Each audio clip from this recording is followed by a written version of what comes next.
The problems facing New Zealand's primary sector have been mounting at a rapid pace. So I think it's time for open hearts and open minds. Welcome to Sarah's Country for our last night of the week, beaming live to you. Well, certainly not, because we don't work around the clock any other night of the week.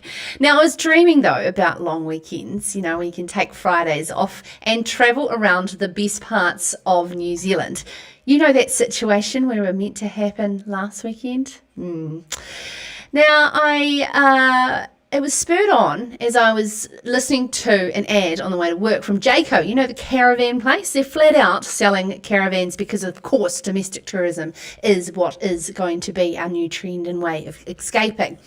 We are, of course, the most worldly, well-travelled nation internationally as Kiwis, so it is probably going to be a bit of a challenge. We will have, though, seen places like Bali before Blenheim and Thailand before Taihape, Canada before Cromwell, and London before Lumsden, as well as, of course, Greece before Gore. I want to know tonight, where are you wanting to escape domestically here in New Zealand to when we can move inter-regionally to have that deserved weekend break? What's your go-to if you in the caravan? Be specific. Name the actual beach, that riverside pull-up place. Sorry, freedom camping, backcountry hut, or Cape Kidnappers. You'll get it 150 a night now, I reckon. Tell me in the comments below. This whole back your backyard thing. We certainly need to support and spread the love throughout tonight's show, because Joel, my Irish producer, has yet to see, I believe, the best parts of New Zealand. He's like a bull at a gate to get out of his inner city Christchurch apartment and travel again. Let Joel know where he and his wonderful partner Sarah need to go. Joel, talking about Greece, have you ever heard of Gore? I have heard of Gore. We almost actually moved to Gore when we first came here. Yeah. Really? Yeah. Sarah, my girlfriend's a vet, so she got offered a job there, but then we saw a picture of a big trout, and we were like, do you know what? We'll maybe go somewhere else. I mean, I'm sure it's lovely, but, it was... If you were a fly fisherman and heard of the Matara River, you'd certainly love Gore. Gore's gorgeous. It certainly is, especially over Queen's birthday weekend. It's so important to take wee breaks. A common word that I found out is common between the Irish and the Kiwis. Or micro breaks, let's just say, off farm, away from your business or work, as we are not built as humans to be in flight or fight mode all the time. We need that rest and digest to be a whole human. It's certainly what I learnt on the Will to Live tour, and it's certainly a piece of advice that I learnt from this great lady up next from Farm Strong, Sarah Donaldson.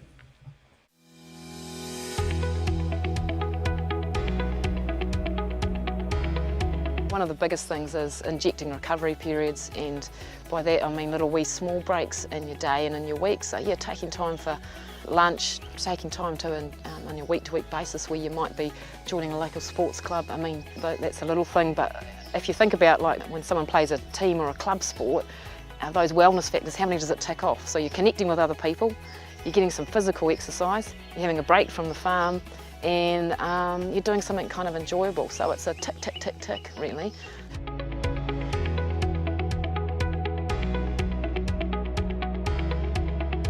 If you're wanting your livestock to be at the top of their game, then you are monitoring them, and any early warning signs that they're under stress or ill health, you're getting in there and you're drenching and so forth. So the principle's no different really, that it's about early detection in yourself, and it's a strength to be proactive, because it means that in 5 years' time or 10 years' time, you're going to be staying fit and healthy and still a really productive farmer.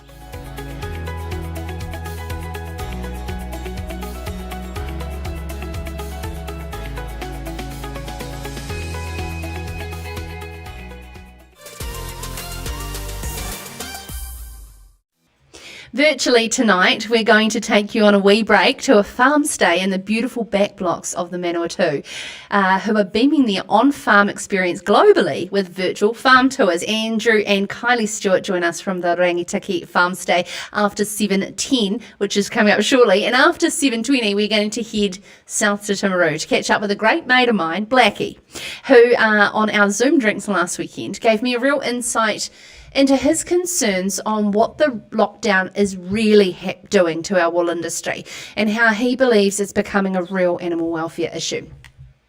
Things aren't looking too rosy over the gate in the dairy industry either, with the outlooks out today that our analysts are talking a $5.40 kilo milk solid price. We're going to be joined by Rabobank analyst Michael Harvey, who gives us a deep insight into what's driving these predictions. And at the end of the show, it's your chance to get your questions to the new head of the M. bovis eradication program, Stuart Anderson. He's taking over has just taken over from Jeff Gwynn, and we want to find out how things are going to be different under his watch. All that towards the end of the show at 7:40. This is for our UK watchers out there. Morena, as we say in New Zealand, good morning. We've discovered we've got a very big UK fan base here at Sarah's Country. Here for you, before we cross to the Rangitaki, I've selected a lovely on-farm story produced by Global HQ about Lee Askew's interest in self-sufficiency and small-scale livestock farming. She was inspired by the 1970s television show The Good Life. Her dream has turned into a reality in the Waimata Valley, a far reach from where she grew up in the cities in England. This is Sarah's Country. It's important that the public do know where their food's coming from. Traceability, paddock to plate, that's what the public want. And I enjoy providing that. I feel very proud to be able to say this is from my farm. The fact that it tastes amazing as well helps. I'm Lee Askew and I'm a beef farmer in the Waimata Valley.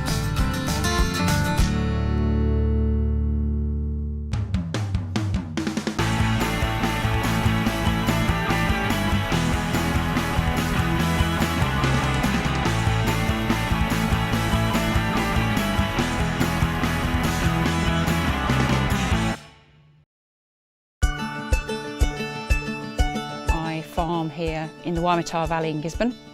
66 hectares of scrub and pasture. I'm trying to readdress the balance as much as I can. I moved here in 2015 with 11 cows and at the moment I've got 83.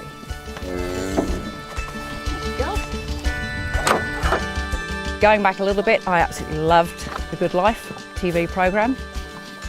Although I was born in a city, I just totally loved the thought of being self-sufficient, producing something, using it myself. I went to agricultural college and after my 3-year course came out to New Zealand. Done. I suppose it got to me. New Zealand was just like inside me. I totally loved the way of life. Didn't know how I was ever going to get back here to live, but I think it was always in the background, in the back of my mind that I would really love that. New Zealand Police started recruiting UK officers. I applied and was successful to come out here in 2007. Direct to Gisborne. I bought 5 acres and had the opportunity then, first time in my life, to actually have my own cattle. I thought, well, probably Red Devons are a good way to start. The meat quality obviously is very important, but for me it was the temperament that you can handle small numbers, do everything that you need to do. And I lived in Devon. I started off with 2 in-calf cows. The herd grew, I ran out of room, and this place popped up. I must admit I was concerned when I found out actually how big it was, going from 5 acres to 145 acres. I really didn't know where everything was heading and how I was going to cope with everything that I'd taken on. But it's amazing actually what you can achieve when you have to. as long as you're sensible and you do ask for help when you need it.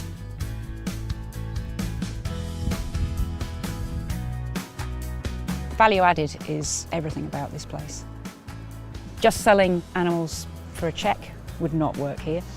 So I sell direct to the public at the Gisborne Farmers Market every Saturday. I started off just selling chilled meat, and that progressed to getting the food certificates to be able to sell cooked food. Burgers, steaks, roast beef rolls, sausages, and obviously the chilled meat alongside it as well.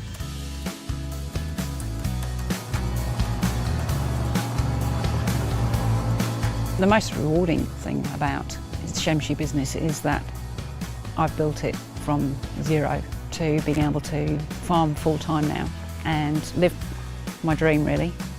Hugh Ferningwood Histall, River Cottage, looking after your animals the best you can and producing the best beef that I possibly can as well.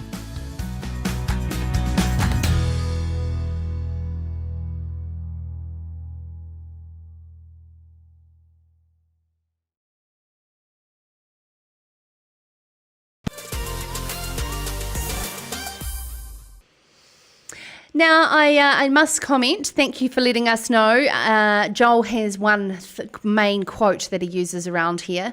Whatever went wrong that last night will probably not be the one thing that goes wrong tonight. So certainly we have sorted out the double up issue. Please let us know if that has changed for you. I love when my old technical producers from MediaWorks are watching and making sure that we get it perfect. So thank you so much for being a part of it.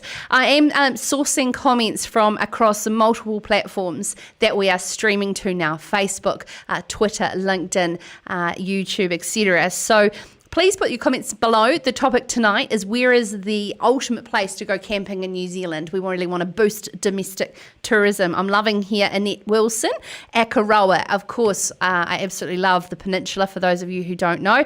Ocean Beach in the South Wairarapa by Ian and Louise Strickett. So thank you for sharing that. Oh, we've got someone watching here from Brisbane. Fantastic. Sarah's country's gone global. Now, resilience has been described in a decade-long research project by AgResearch named Heartland Strong, Pathways to Rural Resilience, which we created actually a 7-part podcast series for them, which you can listen to on the Farmers Weekly podcast page. They define resilience, which I really love, is not how fast we can bounce back, but how to bounce forward. So I say, if you're hanging on to that plan A, it's only blinding you from the better plan B. That is not what our first guests did. They pivoted and bounced forward into a new business off the back of their successful farm stay, attracting international visitors daily through their on-farm venture.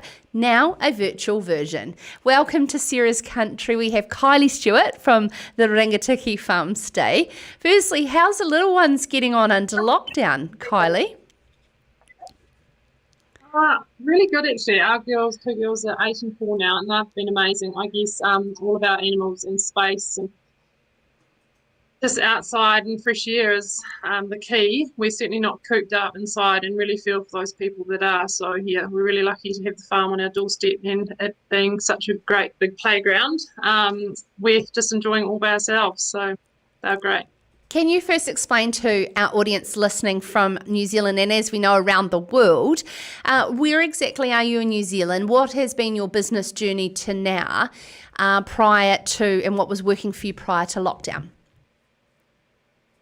Our location is actually something that really helps us, Sarah. We're located halfway between Taupo and Wellington, and we're actually only 10 minutes off State Highway 1 and 3. So that's been a really big help for us, with travellers often, leaving destinations such as Rotorua or Taupo and just heading straight through to Wellington. It's about a 5-hour drive, and families and buses and groups have been breaking it up since 2008. We've enjoyed people from all over the world. So yeah, our location's been a real huge help to us, actually. So it's not just about staying on farm, it's about showing people about farming in New Zealand. What sort of experiences can they have at Rangatiki?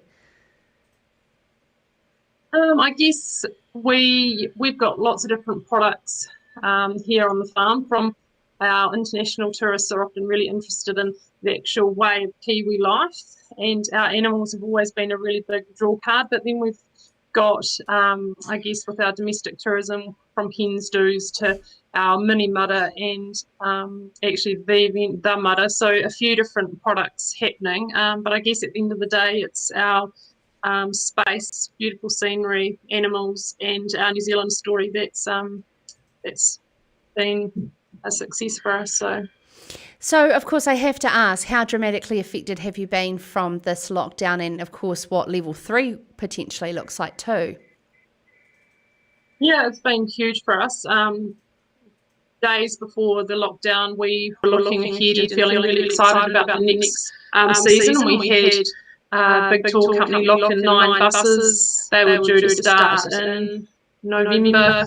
That's just one example of, the international tourism for us is huge. It's about 80% of our business. So with the borders shut, that's us in terms of our kind of standard week. I definitely try and work a normal week and keep my weekends reasonably free. But yeah, that won't be the case with international tourism, unfortunately. It's the weekends, long weekends and school holidays that the domestic tourism is all about. So yeah, it's a huge shame. So what was the conversation like when yourself and Andrew, who are both very entrepreneurial people I know, sat down one night, I'm sure, and over a read or something and said, right, we've got to do something about this. You were able to sort of have some optimism and pivot into something new rather than just shutting up shop.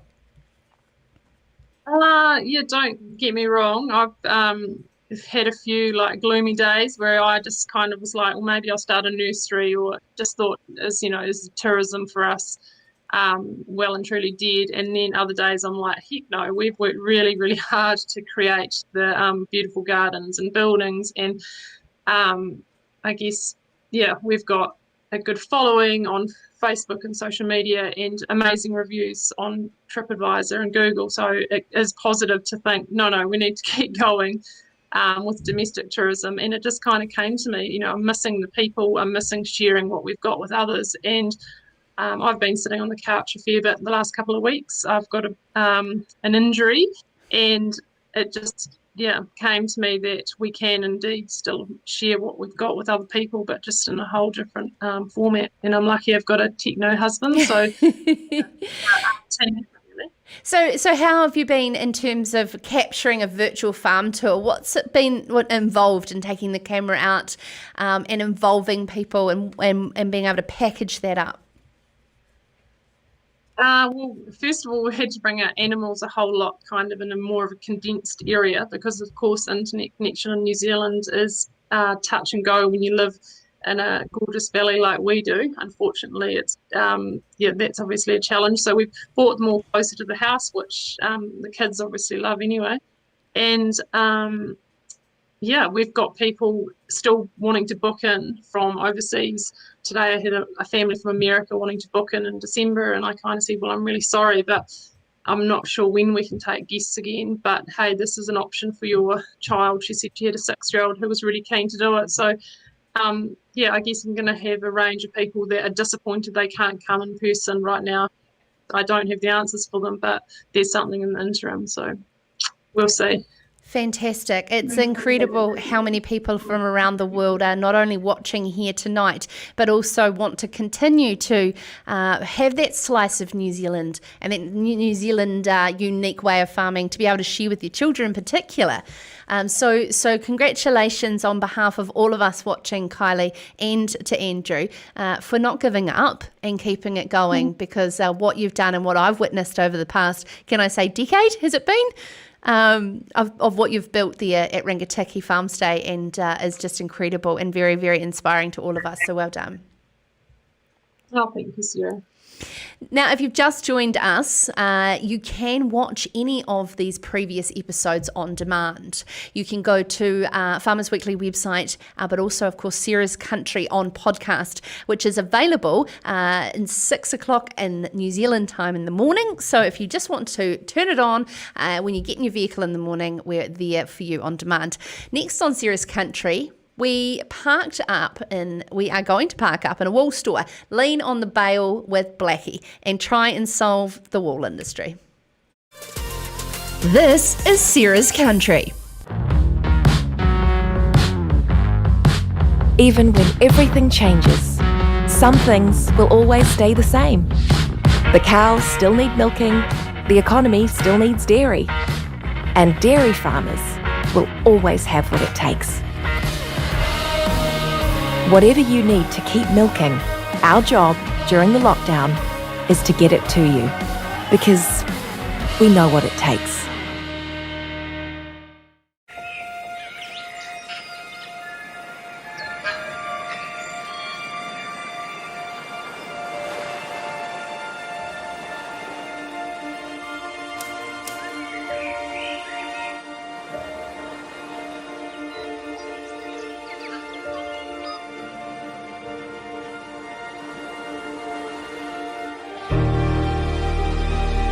Aotearoa, New Zealand has always been a land that has provided for its people, a land of abundance and opportunity.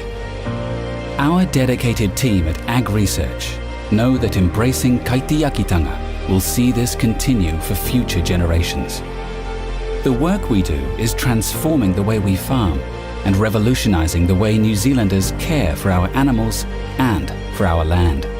We work hard to create the world's most desirable food and bio-based products through smart, sustainable farming, led by some of the world's most phenomenal research and informed by the consumers who benefit from this passion. Through a focus on environmental sustainability and climate change initiatives, this passion will allow our work to continue for generations to come. Our proficiencies in research run wide, from seeds to pest control, high-value food production to practical farming systems and quality assurance. From the smallest rural land use project to international research programs, our science and technology innovations drive the prosperity of our precious agricultural sector. It's through this research that New Zealand retains its position as a scientifically advanced global agricultural leader. Our commitment to the growth of our wider New Zealand economy, its people, and the kaitiakitanga of Aotearoa is at the very heart of every scientific innovation and creation we deliver. Ag Research, firmly grounded in this land, these waters, looking to what's in the stars and the future. Ata matai, matai whetu. Really pleased we got into this. Thanks for your help, Dave. It's a good idea, honey. You reckon it'll come out? Cover it and tell compound to leave it 10 minutes, and you'll be fine. Good call, Dave. Good call on getting those security cameras, Dave. You call a new one yet? Yeah, kind of. When you've got decisions to make, we'll be there to help you make the right call. I'd go for those ones, Bob. Yeah, good call. Did you choose these? Oh, you know. For great advice and insurance, talk to FMG.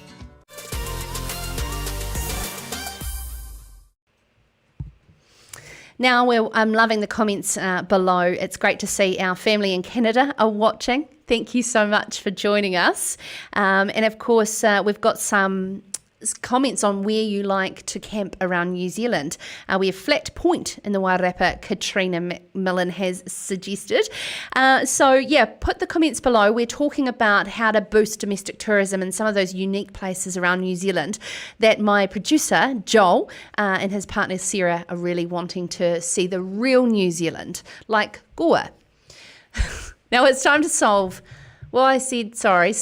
the woes of the wool industry is going to take a very long weekend and a bottle or two of an Irish whiskey. You think that's bad being in wool? Try being in hospitality and media as well right now. Now, welcome to our next guest, one of my very dear and oldest friends, Mr. Tim Black. G'day, Blackie. Now, Hi, Sarah. Good. We were talking earlier about resilience. That is certainly something I know personally you know a thing or two about. Yeah, well, I've been in the wool industry for probably 25 years now, and that whole time I've been in the industry, I think we've needed a bit of resiliency. So it's coming to play right at this time that we're in, Corona-19. So can you let us, our audience, know a bit more about your day-to-day operation, not so much in hospitality or media? We'll leave that more to the end, but in processing wool in Timaru, and how's it affected your business in lockdown? Yeah, Sarah, I've got a wee business in Timaru, Black & Associates. We buy and sell a wee bit of wool, but the predominant side of the business is we do all the reclass and interlock work for New Zealand Merino. So all the small lines come to us, we process them, put them into bigger lines, up for sale, and at the moment that's come to a dead halt. Until last week, there was no sharing happening throughout the country. That has changed, and but we still have our doors closed at the moment, yet to see what's going to happen. But hopefully, when we go into Code 3, we'll be able to open the doors and get everything operational again. Okay, so we talked to Mark Barracliff a couple of weeks back, president of the Sharing Contractors Association, explaining really that crutching was kind of one of the only essential things. But that really, in your mind, isn't the only essential thing. And there's been a bit of a blowback up the chain, more not so much from COVID, you were explaining to me in the weekend, but more from the fact of the wool industry's got to such a dire state that we're not doing things like second chair, and that is having an effect on animal welfare. Well, what we definitely have. You're right, Sarah. A lot of people, especially with the crossbred wool, have gone to full-length sharing, 12-month sharing. And I've got a client at the moment who has just shorn, because it's getting pretty close to winter. He has to get that wool off, otherwise he doesn't want to go through heavy rain and snow with full-wooled sheep. So he had to get that off, and we will be waiting with, I will be waiting at the wool store with the forklift to unload the truck when it comes in. So yes, that has had an effect. It's been the price of crossbred wool, Sarah. That hasn't helped anything at all.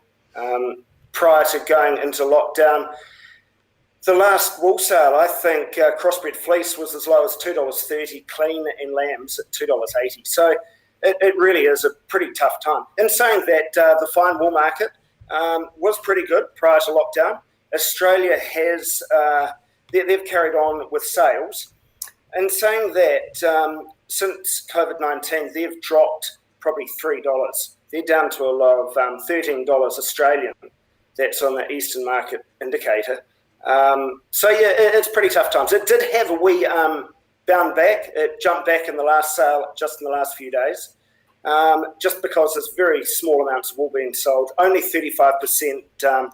35% of people refuse to sell wool at current prices. So small amounts being sold. Right. Hey, now just talking about your other industries that you're in, you've got, we need to give a bit of a shout out to Timaru's favourite drinking hole that has shut its doors. Yeah, we've got a wee lounge bar here called Hector Black's, and Hector was a wee Jack Russell that we used to have, and you can probably see him in behind me anyway. He's here for eternity, and we've named a wee lounge bar after him. But unfortunately, we've had to close the doors. And for the foreseeable future, I think we're going to be closed. So we're looking to try and do something different. We've also got a couple of, we've got a few retail shops in Timaru as well. So we're pushing to get those online. Tuesday and Black & Co. Hopefully we're going to get those up and running pretty quickly as soon as we get into the next stage. All right, Tim, before we let you go, I just want to paint a scenario. This is actually one of your dreams, a long, luxurious, brand new caravan that wheels don't fall off outside of Washdyke. You can take Brooke, your beautiful wife, away for the weekend and park it up anywhere in New Zealand. Where would it be? It would have to be on the shores of Lake Benmore at Black Forest. Good friends up there. It's one of the most beautiful spots in New Zealand. And, that would have to be one of the best places.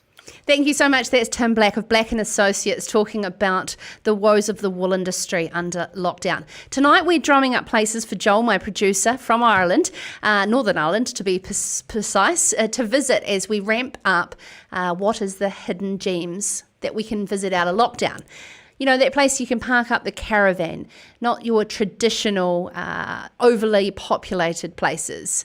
You know, it's not like we're going to be able to be playing with snow monkeys in Hokkaido or watching cowboys in Calgary anytime soon.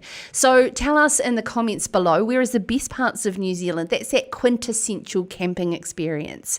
We want to really drill down to those exact locations. We've got some great ones coming in here on the Facebook comments below. We've got some people joining from all across the country, even Dipton. How's Bill English getting on down there, Gray?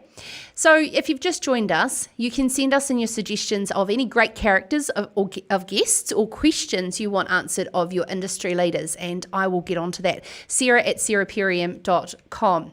We've just lost our titles along the bottom tonight, but that's all right. Usually we've got the Daily Digest there from Farmers Weekly, which is a great news service that you can subscribe to the latest that's happened today in rural New Zealand. After the break, we're going to take a break from the wool shed and head to the dairy shed. We need to chew the cud on this predicted $5.60 a kilo milk price next season. Or is the global markets just in a quick shock? All that with Rabobank and our analyst, Michael Harvey. This is Sarah's Country. Dear New Zealand. We know things are really tough out there right now. People are concerned about their health and the health of their loved ones. People are worried about the economy and when will things get back to normal. Believe me when I say, us farmers are feeling it too. But now's no time to panic. Our country can get through this together. We just need to follow instructions and stay home. Inside our bubble. Let's flatten this curve and stop this disease spreading. Together! You don't need to worry about supermarkets getting low on food. There's plenty to go around for everyone! All the countries that could run out of food, New Zealand is not one of them. Our farmers are world leading. And we're damn good at what we do, producing high quality food. We have strong supply lines. And we're all working hard to keep food on the table. For your family and for ours. New Zealand dairy farmers produce enough for 100 million people. You're in good hands, New Zealand. You can count on us to keep calm and carry on farming. We're trusting you to stay at home to keep our country safe. We are following the rules too. We can do this. We're all in this together. Cheers, New Zealand.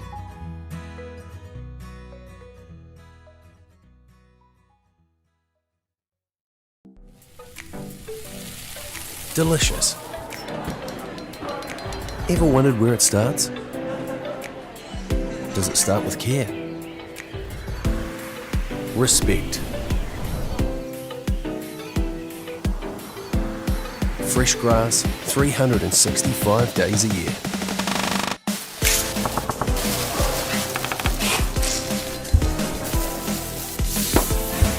The truth is, delicious doesn't start in a single moment or with a single ingredient.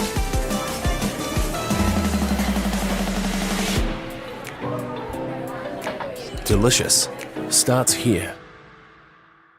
One of the first things you learn when you live out here is where to shop for the things you need to live out here. like electric fencing, Or horse feed. or bee suits. Chook food. Do you want a couple of these? Or something stylish to wear.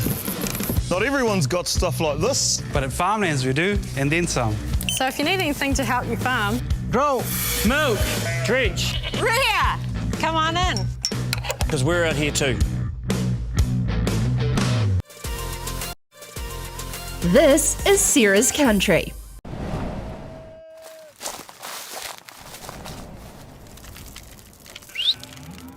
Growing a better world takes courage. It takes foresight and vision. It's about dreaming big, then being brave enough to follow that dream through. To create a world where food is plentiful, soils are healthy, and rivers run crystal clear. A world where we grow more with less, where livestock is tended to with care. Energy is friend, not foe, and waste is a valuable resource.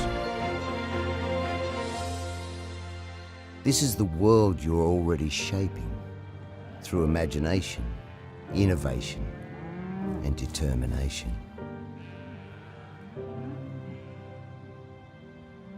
So as small steps become huge leaps, you move boldly forward.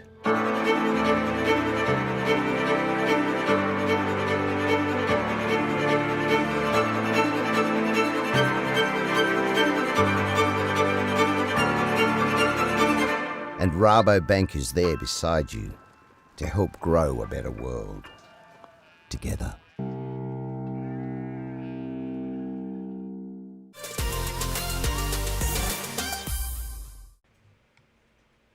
Now, Bruce says here that Waikaya in Eastern Southland is a brilliant spot. Waikaya is very underrated, I believe. It's a great little microclimate there. It's a wee bit of central with still a bit of moisture from Southland. So I agree with you, Bruce. And Hugh says that the Russell in the lovely Bay of Islands. Actually, he states that it's the nation's first capital. Joel didn't realise that Wellington was our capital or Canberra was Australia's because you see in the UK and Ireland, most of the largest populated places are their capitals. So there you go, Joel. Wellington wasn't the first capital. Russell was. You're going to have to go there. It's a very beautiful spot. Okay. Talking about beautiful spots, of course, Australia has some stunning places, and we're going to head now across the ditch to catch up with Rabobank analyst Michael Harvey. Firstly, Michael, these Aussies, they can't flock to Bali or Queenstown at the moment. Where do you love that sort of, a hidden gem in Australia, unlike the tourist spots? Yeah, we certainly can't, so it's a bit strange. But, look, I still like the Great Ocean Road along Victoria, which is quite famous, but we tend to head further along to a place called Apollo Bay, which is quite a nice little pretty town, and it's a bit quieter because you're a good 3.5 hours from Melbourne. And we do love far north Queensland, right up as far as Port Douglas, where it's quite subtropical up there. So, yeah, there's a few spots we like to go, but they're the ones probably where they're not the most famous spots. Yeah, absolutely. That Mossman Gorge is beautiful past Port Douglas. I spent some time there when I was 18. It's stunning. Now, of course, we have to jump to the dairy industry and what's happening here. You're warning New Zealand dairy farmers to batten down the hatches from the tropical storm rolling in, or as we would say here, that polar blast from the south, as we are going to face some bit of weaker world markets. What's your predictions, and why are they lower than others?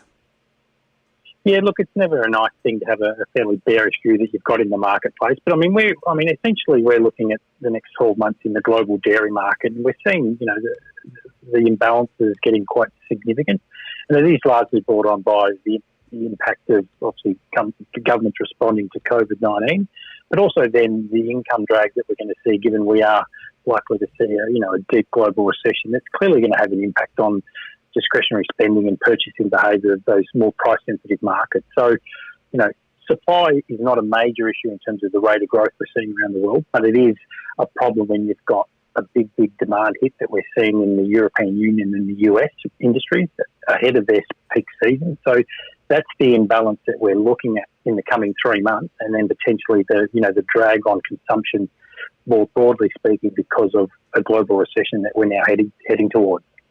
Right, so firstly, I just wanted to say, if you do have any questions for Michael, please put them in the comments below now and we'll get them to him. I just want to try and understand this extremely crazy imbalance that's going on. There's production levels rising modestly in our major exporting countries, but milk is being poured down the drains effectively, with some empty shelves being left bare. It's quite hard to understand how significant the supply chain disruption really is, and calling for voluntary reductions in milk production. Yeah, look, this is where there's a lot of moving parts. But, we're looking in an environment where milk production in Europe and the US on recent data is growing at, just over, around 1.5%, which normally would be quite manageable. But this is at a period where, there's talk of just dairy consumption for the coming months being down as much as 10% in some of those markets. So that's the imbalance that we're seeing. And clearly what these industries in Europe and the US are looking to do is obviously need to reallocate some of that milk. So some of it is being dumped. But obviously a lot of it's being reallocated into other products. And unfortunately for the export regions around the world, some of that's going into milk powder, some of it will go into long life products and clear into export markets. And ultimately that's the pressure that we see coming for prices Australia and New Zealand exporters are getting in the global market if you've got weaker prices and increased volumes of, lower price products in the market. So that's the pressure that we're all talking about, and that's what we expect to see. If you looked at the current pricing in this part of the world, our forecast and our view on where things are going don't stack up, but we certainly are expecting softness in commodity prices, and that will feed through into the lower milk prices that we're unfortunately expecting in the 2021 season. What's making the A2 share price so immune to this volatility, Michael? Look, they've got a very strong value proposition with consumers, haven't they? I mean, they've built a very strong business here in Australia, and that was on the back of carving out a fairly significant market share in the liquid milk brand on the back of their value proposition. But then clearly the growth for that business over the last 5 or so years has been in the infant formula category, particularly into China. So it's they've got a strong value proposition. 2, they're in a category that's growing quite quickly, and clearly 3, they've been able to navigate very successfully their business in China when there's been a lot of change in that market in infant formula in China, whether it's government regulation, lots more competition, and channel shifts around how consumers access infant formula. So they've just been a very, very successful business in a number of different fronts on the back of having a great value proposition that consumers are willing to pay pretty good premium for their products. Thank you so much for taking the time to join us. That's Michael Harvey, an analyst for Rabobank based out of Australia.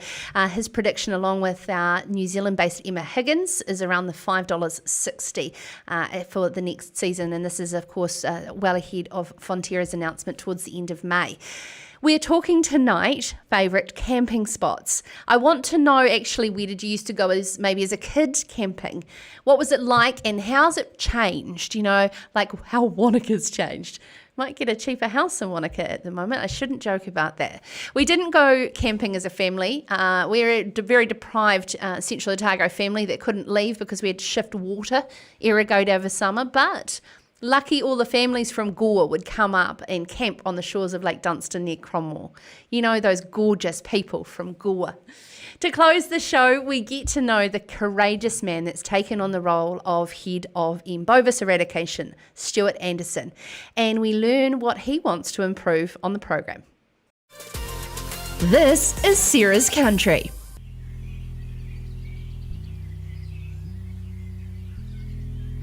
What we do day in and day out is not easy, and a lot of us have felt singled out. To be honest, it's felt a bit unfair. But curiously, all the talk is a sign of something we need to take notice of, in a good way. A changing world. A world that we, the farmers, growers, fishers, makers and crafters of Aotearoa New Zealand can prosper in together, instead of each of us trying to go it alone. Now we have a plan that within a generation will get us fit for a better world, to help us focus on the world's most discerning consumers, providing them with the outstanding, ethically produced food, drinks and natural fibres that we grow, make, catch and craft. We have a way. The Māori concept of taiao. It's all about forging a deep relationship with the natural world. As Kiwis, we absolutely get this, but we can do better. Putting the climate, land, water and living systems first is in our nature. Taiao will guide and connect us to regenerate, be outstanding and celebrate our New Zealandness in everything we do. We have a future, an enriched future, where we will own our part and lead the change for our country, our collective prosperity, and for our children. All of us, farmers, growers, fishers, makers and crafters, will need to get involved to encourage others to step up and win the world over like we have done many, many times before.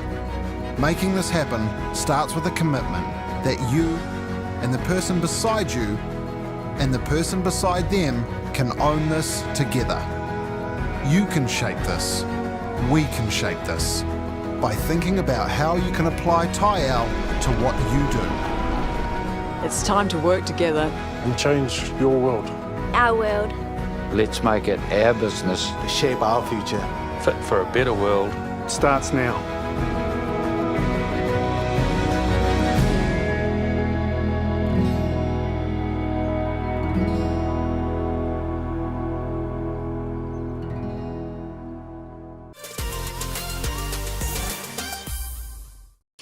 Loving these comments. It's always great when you get something that we're all so passionate about. And of course, we are passionate about our very special and unique places around New Zealand and, of course, sharing them with each other.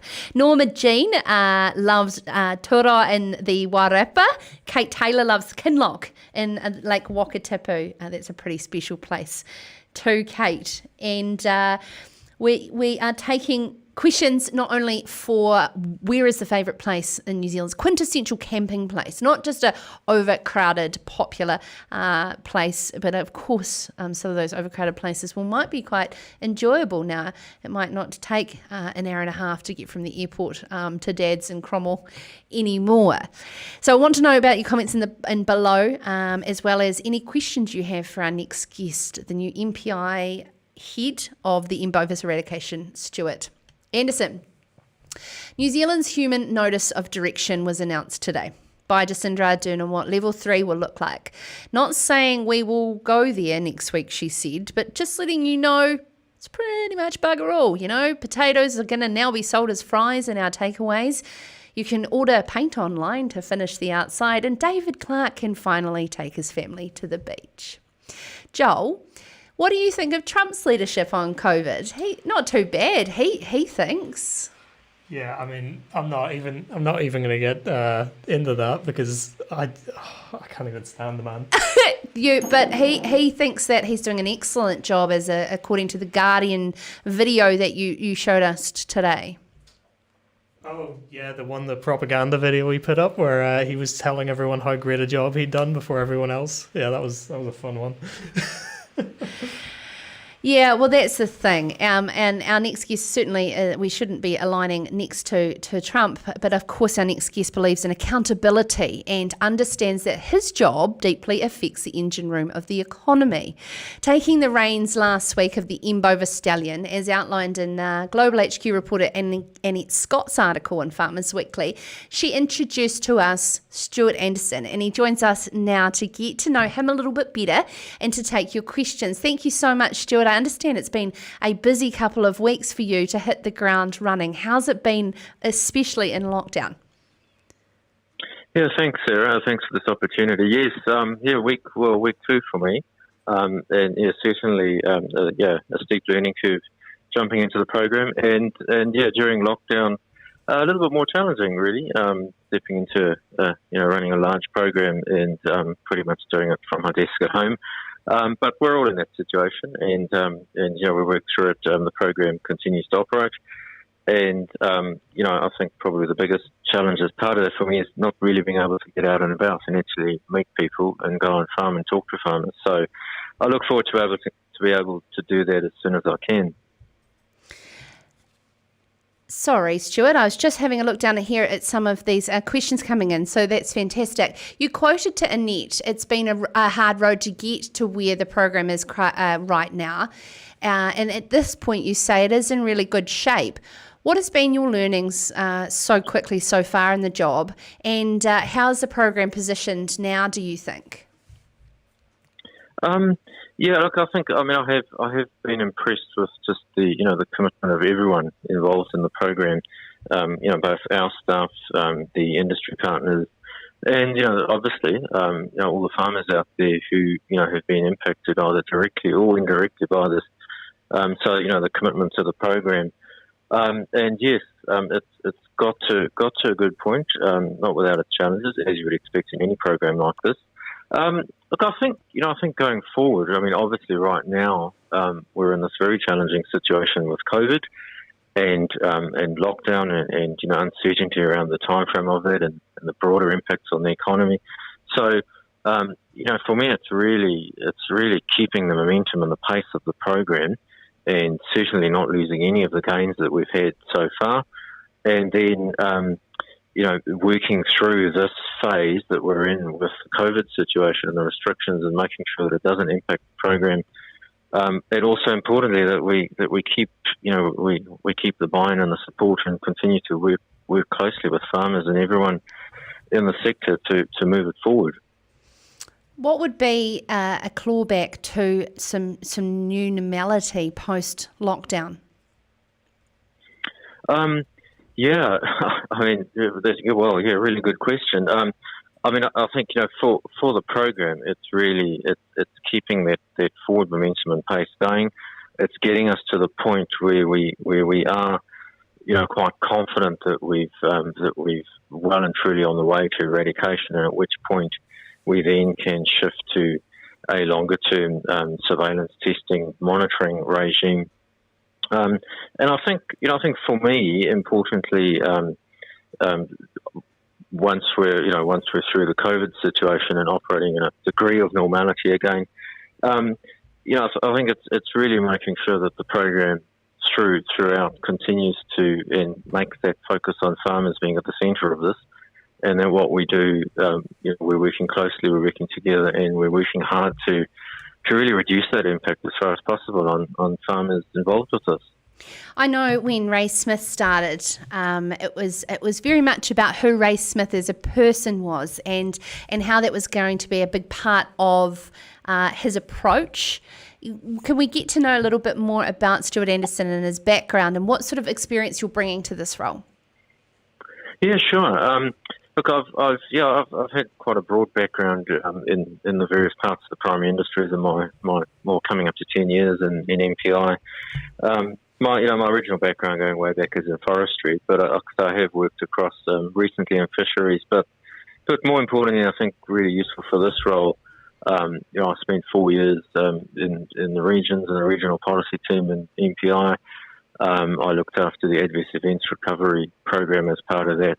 Worked closely with the Rural Support Trusts and the other sector organisations. Got a really good understanding through that of just the pressures that are faced in the sector and how actually things operate out there in the regions on the ground. And I think so I think I bring that broad experience, and I guess I also know how Wellington works and the public service. But also I think for me, what I really do like to do and focus on is taking the time to actually understand, and I will take time to listen and really work together to try and find some solutions. But then when I do make a call or make a decision, I'll absolutely stand by that and explain why I've landed where I've landed. We were talking to Sean Hendy the other day, Stuart, who has been across both M. bovis and COVID from a scientific point of view. And I think the one thing that I learnt from him was that they took from M. bovis to COVID was the need to improve communication to the stakeholders. Is that a really big part of the goal moving forward for the program for yourself? Yes, look, I mean, it has to be. Communication is key to it, and if people don't understand either what's being done or why, or they don't know what's going on, that's where obviously challenges and problems emerge. So, yes, I think a lot of work has gone into communication. Even in the week and a half or so I've been in the role, that has come through to me a number of occasions on various people I've spoken to about the importance of the communication from the program, and to really put a strong focus on that. So, I have heard that loud and clear, and that is something that we will maintain a strong focus on. You say here in the article with Annette Scott that we've almost broken the back of the program, and Chris in the comments wants to know, where are we in terms of the curve when we're getting sort of that same, that sort of daily regular information from COVID that we're sort of now going to become used to when it comes to eradication programs? Yeah, look, I think, when you start to look at some of the numbers, and just some of the numbers I've seen in the last week and a half, I think if I were to sum it up, I'd say, what we're doing is we're continuing to look down the line in terms of the testing and the tracing. We're looking further in, and we are progressively finding less and less, which does give us, cause for some optimism that we're making really good headway. The bulk tank milk test, we're getting about 10 a month detects out of those. This time last year there were 28 or so. 97% of those go through with further testing to be negative. Our casing queues, going from a case through to a notice of direction, those are coming down. So a lot of the numbers are showing that we're keeping up the tempo with all the work of tracing and testing, but the numbers of detects and positive cases are starting to come down, and we're looking further. So that does give us cause for optimism. And what we need to keep seeing is that keeps coming down to the point that we are even more confident that we can move to a longer term surveillance approach. What would be your key messages when you get to out of isolation and able to move around the country to speak one-on-one with those farmers that have had those horrendous experiences? What would be your advice to them about how to bear with through to the end of this program after the experiences that they have had? Yeah, look, I mean, one of the things obviously is really just to hear firsthand from them those experiences, and what we can learn from that in terms of doing better and differently. I think the fact that they've been through the program or the various parts of it, and have, despite challenges, gone through it. Obviously we really appreciate and thank them for that. And I think the message is that we need to stay the course on this, and that we can achieve this goal of eradicating this disease, and that all the work to do that will pay off for the country and for the farming sector, which really is the engine room, the heart of our economy, and that the goal where we will get there, and it will be worth it in the long run for the country. Thank you so much for taking the time to join us. It's Stuart Anderson, the new incoming head of the M. bovis eradication program for MPI. Now, before we head off for this evening, I want to go, this has been incredible engagement, especially when you get so passionate about your little piece of paradise.